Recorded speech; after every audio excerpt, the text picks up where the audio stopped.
the rising patriarch, covenant presence, and the missiology of a faithful life. Genesis 23 verses 3 to 6. We press forward in Genesis 23. What began as a passage of honest, unadorned grief is now beginning its transformation into something more complex and more powerful. The man who came to Hebron, who wept with the restrained tears of the small calf, who sat in the direct presence of the face of his beloved dead, is now going to do something that the Hebrew text describes with one of the most theologically loaded verbs in the entire scripture. He is going to rise, and in that single verb of rising, we will find the map for every person who must make the transition from the paralysis of loss to the purposeful forward movement of covenant faithfulness. Every detail in these verses has been preserved for your specific instruction. Let us go in without reservation. Vayakom Avraham, the resurrection verb that bookmarks the chapter.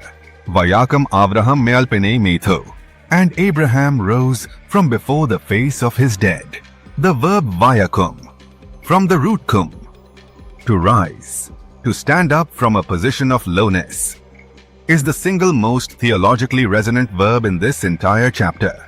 In its kal stem, it describes the straightforward physical act of standing. But across the full sweep of the Hebrew Bible, this root accumulates a theological significance that extends far beyond its physical meaning. It is the verb of the resurrection morning. It is the verb of the new thing that God initiates when the night of grief has done its full and honest work. The root kum underlies the entire resurrection vocabulary of the Hebrew prophetic tradition. And when Abraham rises, he steps into a gesture that the entire biblical canon will eventually recognize as the signature movement of the covenant God who makes dead things live. This verb will reappear at the end of the chapter when the field of Machpelah itself rises, vayakom, to its new covenantal master. The chapter is bookended by this single verb of rising.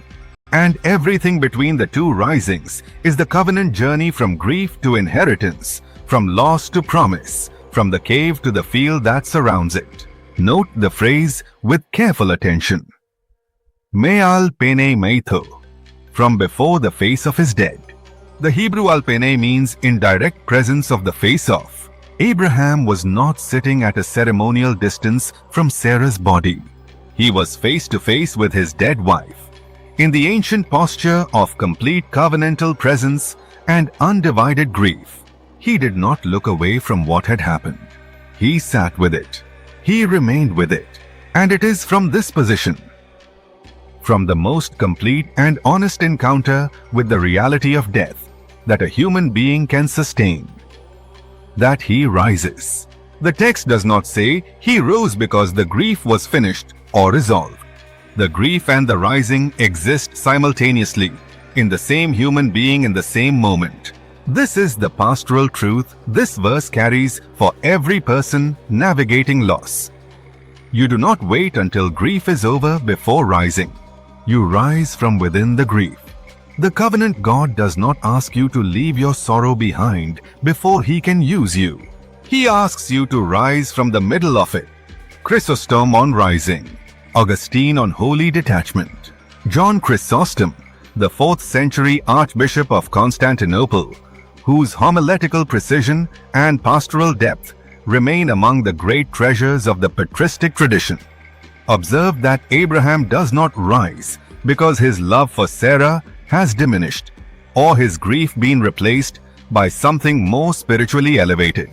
The grief is still fully alive within him. But Abraham possesses the covenant wisdom to understand that love is expressed not only through the capacity to remain indefinitely in mourning. Love is also expressed, and sometimes most profoundly expressed, through the willingness to rise and act on behalf of the beloved, to do for her what only the living can do. His rising from before the face of his dead is not an abandonment of Sarah. It is the most profound act of love available to him at that moment. The love that keeps moving even when the heart is broken. Augustine of Hippo, in the City of God, meditates on Abraham at this moment as a figure of what he calls holy detachment. The spiritual disposition of a person who holds the goods of this temporal life with open hands, not because those goods are not precious and deeply loved, but because they are held within the larger frame of an eternal love that no temporal loss can permanently destroy. Augustine is very careful to distinguish this from stoic indifference or the suppression of feeling. Abraham's love for Sarah was overwhelming and real. His grief was full and unashamed, but it was rooted so deeply in the covenant God that her physical absence, though shattering to his heart, could not destroy the forward orientation of his covenantal soul. This is the freedom that grows in a person who has placed those they love within the care of a God more faithful than death itself. Gervatoshav, the double identity of every covenant person. Abraham rose and spoke to the sons of Heth. I am a sojourner and a foreigner among you. Gervatoshav anochi imakim. I am a temporary resident, someone without permanent legal land title in this community. And I am simultaneously a toshav, one who has settled, who has put down roots in the fabric of this community's daily life across the decades of cohabitation. He holds both identities at once without resolving the tension between them into one simpler thing. This double self-description is not contradiction or confusion. It is the covenantal complexity of a person who lives fully present in the world while remaining ultimately defined and owned by a promise not yet fully visible in that world. Abraham is fully in Canaan. He belongs to a promise that Canaan has not yet fully become. He sojourns in the temporal while being oriented in the deepest chamber of his being toward the eternal. And every person who walks faithfully with God inhabits this same double identity. Fully present in the world, fully owned by the promise that exceeds the world, the city gate, ancient law, and the sacred space of public covenant. The conversation that follows takes place at the city gate of Hebron. And understanding the nature of that gate is essential to understanding what is happening theologically and legally in this passage. In the ancient Near Eastern world of the Middle Bronze Age, confirmed by the extensive archaeological excavation of gate complexes at Megiddo, Beersheba, Hazor, Gezer, and numerous other sites across the Levant, the gate was not a casual gathering point or a simple community meeting place. It was the legal court of the city, the place where disputes were adjudicated by recognized elders, where commercial contracts were made legally binding by the presence of public witnesses, where formal petitions were filed and heard in the full transparent view of the community. When Abraham comes to the sons of Heth at the gate, he is not making a private emotional appeal to sympathetic neighbors. He is filing a formal legal petition in the recognized legal forum of the society in which he lives. Every word spoken here carries legal weight.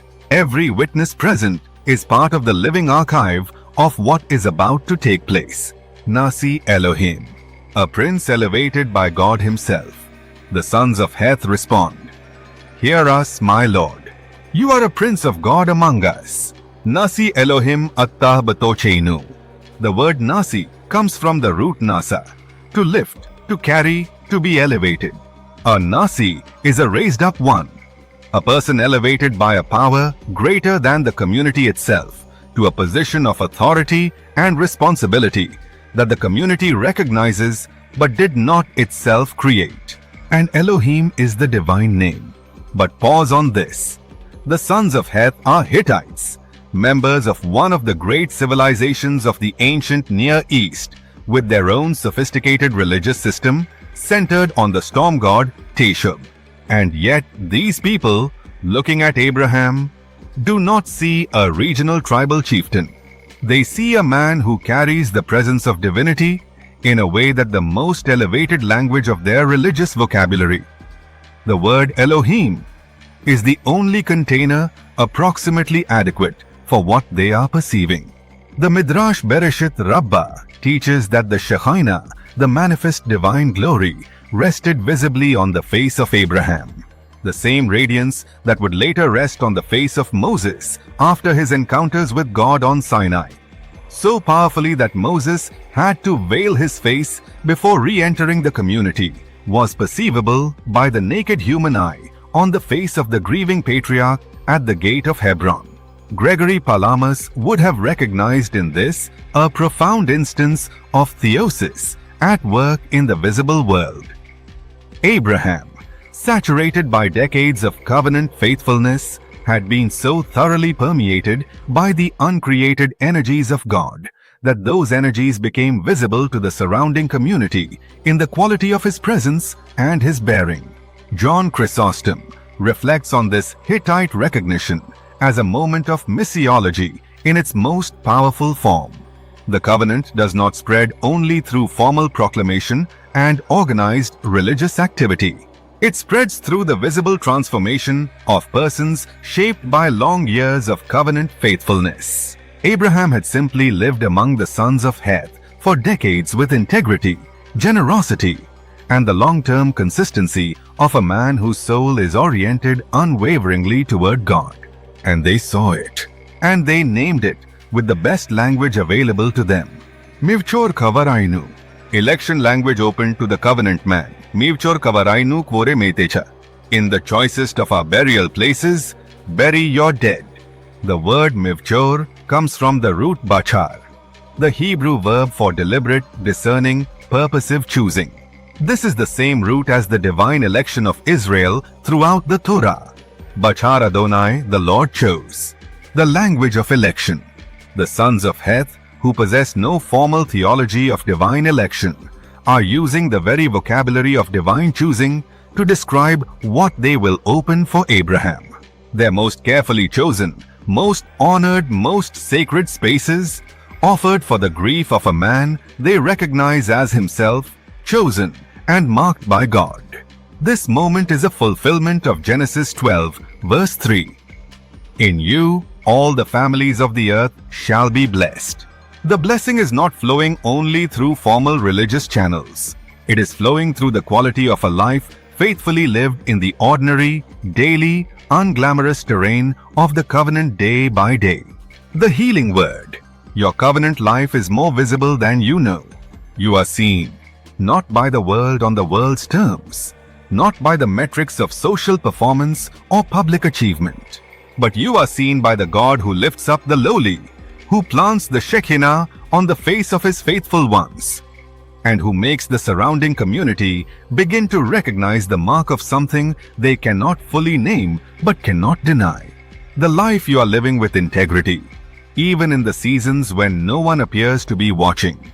People are watching with the deep human instinct for the genuine. The same instinct that moved the sons of Heth to say nasi Elohim when they looked at a grieving patriarch standing before them at the city gate. You may not know whose life is being shaped by the texture of your daily faithfulness, but the covenant life is never ultimately invisible. It radiates. It blesses. It makes the surrounding world more luminous by its persistent and faithful presence. Live like Abraham, not perfectly, but consistently, oriented toward the God who sees in secret and rewards openly.